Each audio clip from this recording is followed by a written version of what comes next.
What's going on, guys? This is Rob, and we are back with Jonathan Hickman's Fantastic Four, and the ending of this story is crazy. It's one of the coolest endings ever because it sets the stage for everything to come after. But one of the coolest things about this comic book is until we get to the very end, there's no words. There's no words. It's 100% artwork, right? So one of the things that happens is that it's kind of like the month of mourning, right? So when Johnny Storm, when everything pops off, right? The negative zone portal opens, the Fantastic Four had alerted like the Avengers and the superheroes because they may needed them. At least you had Johnny and you had Ben. Susan and Reed, again, were not there at the time that all that stuff popped off.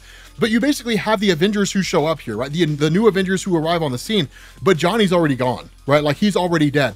And so they're too late. And so in a lot of ways, it's pain and anguish on their behalf, especially from Wolverine, because it's kind of like, no! And this is one of the coolest things to keep in mind, because again, one of the things we talked about before is you don't see the Fantastic Four as like a combat team.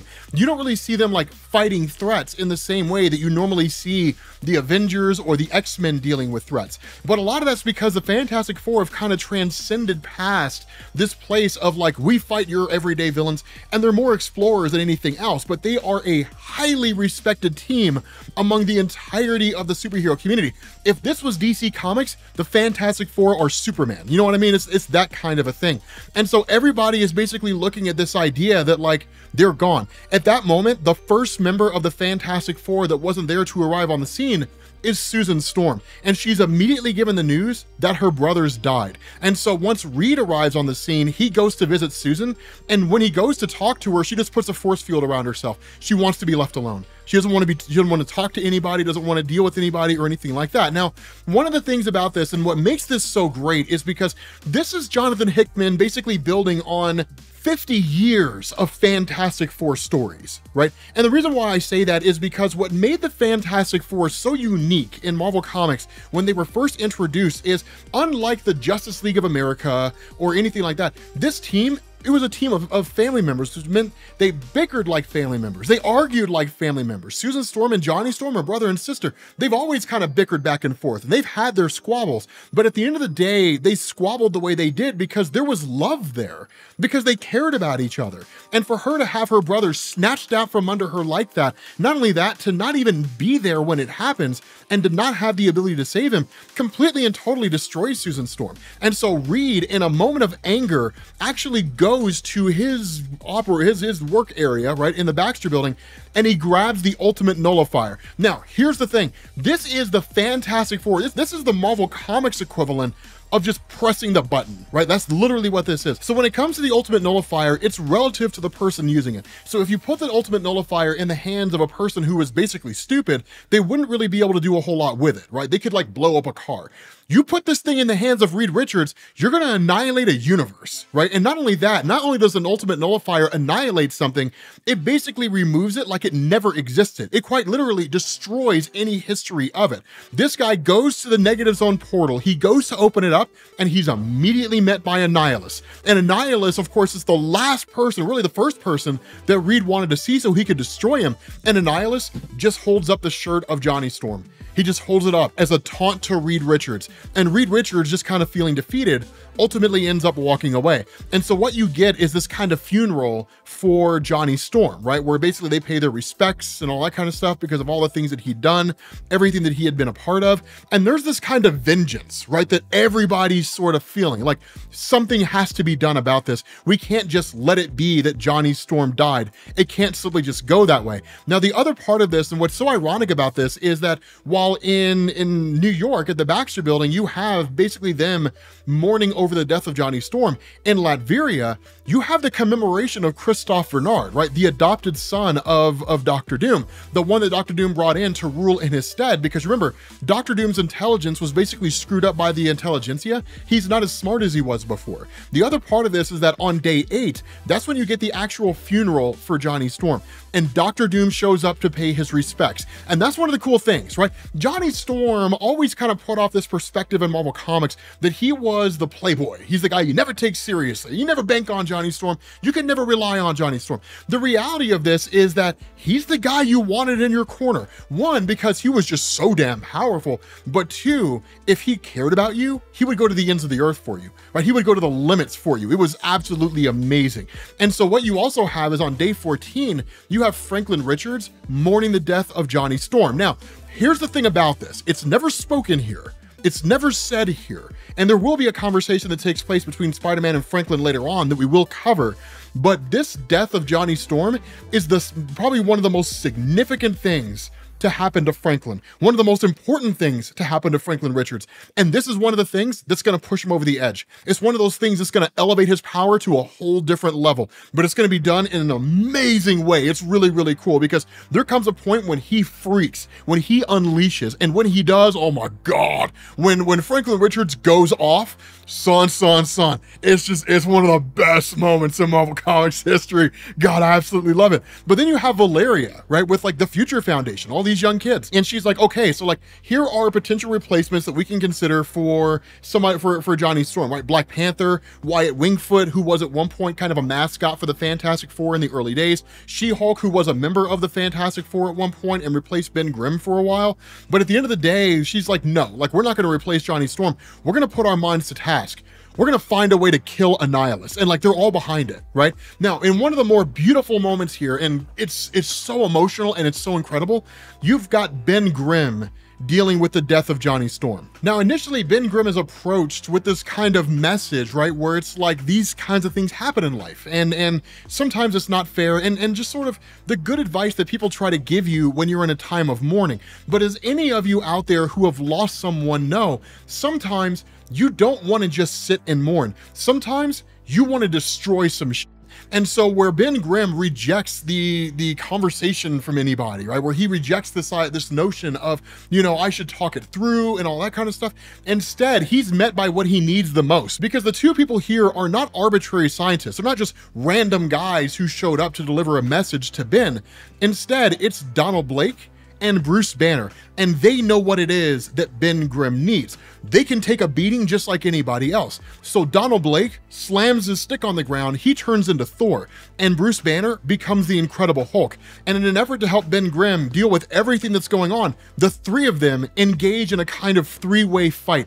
And it's such a beautiful moment because it's not fighting for the sake of fighting, it's because Ben Grimm's got so much anger and he's got so much pain because he feels like he should have been the one to die. He feels like he should have been the one on the other side, that he should have been there and he could have helped Johnny, right? If there was something he could have done. Because the reality is when you lose a loved one, it's regret, it's pain, it's sadness. I could have done something. I should have done something, right? If it's a situation that's beyond your control, that sense of helplessness is an overwhelming and dominating force.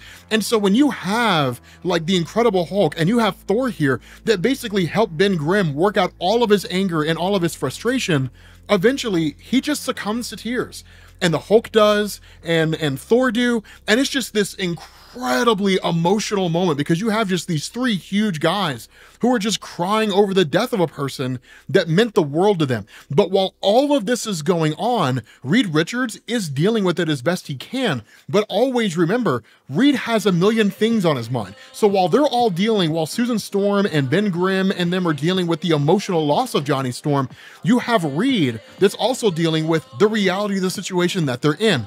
Invasion from the negative zone probability, high. Invasion from the Universal Inhumans, high. Celestial invasion via the bridge, the Mad Celestial showing up, that's a medium threat. Franklin Richards' power set, his ever-expanding and growing powers, that threat is high. The threat of Galactus basically destroying the world, high. The reformation of the Council of Reeds is necessary. And so as Reed Richards is sitting there mulling over all of this, struggling with the loss of what's basically his brother Johnny Storm, seemingly out of nowhere, his father reappears, just shows up out of nowhere. And it's like, hello, son, I'm home. And so what we end up doing here is we transition, right? That moment we were talking about, that conversation that takes place between Spider-Man and Franklin, when Spider-Man shows up to visit Franklin, this takes place on day 14. This is one of the most important conversations because this is a make it or break it point, right? Remember, Franklin's a little kid, but his powers are back. And I would go as far as to say Spider-Man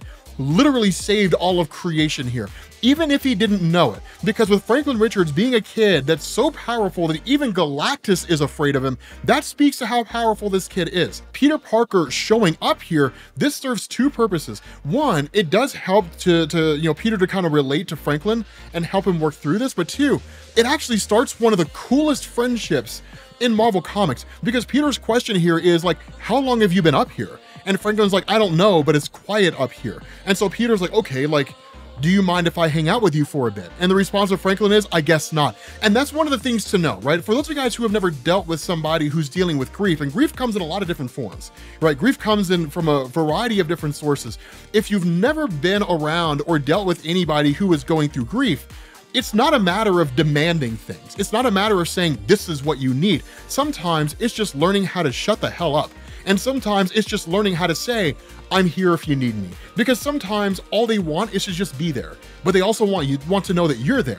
And that's enough. That's really all it is. It's not problem solving. It's not getting everything sorted out. Sometimes they just want to sit there and be quiet, and then they just burst into tears, or they just start screaming and shouting or something like that, because that's what they need in the moment. What Franklin needs is a friend. And the reality here is everybody is struggling with grief in their own way, that Franklin doesn't really have anybody to turn to.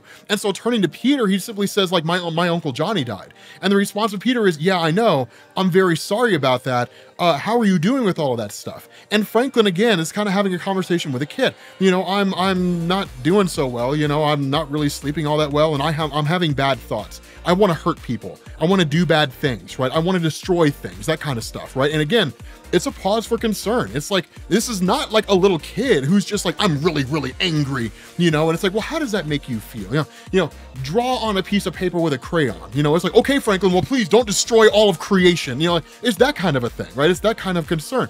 And so Peter Parker actually ends up grabbing Franklin and saying, okay, well, let's go get some lunch. You know, like, you know, have you had any lunch or anything? And Franklin's like, well, I'm not really hungry. And Peter's like, well, I'm starving, right? So let's go get something, right? Let's spend some time together. And it's literally just Peter Parker and Franklin Richards hanging out together. It's just them spending time together, because that's what Franklin needs. He just needs someone to spend time with him. But at that point, Peter kind of opens up to Franklin and says, look, I don't know if your mom and dad ever told you about this, but when I was younger, I lost somebody that was close to me too.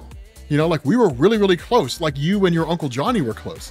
And when Franklin's like, well, what happened? You know, the response of Peter is, he was killed in a robbery. Of course, he's talking about Uncle Ben. And that's a really, really cool moment here, because Peter's ability to empathize with Franklin and to say, like, I can understand where you're coming from. I don't know exactly how you feel because I'm not you. And in a lot of ways, how you cared about Uncle Johnny was different than how I cared about Uncle Ben or how I saw Uncle Ben. I do know what it's like to lose someone close to me.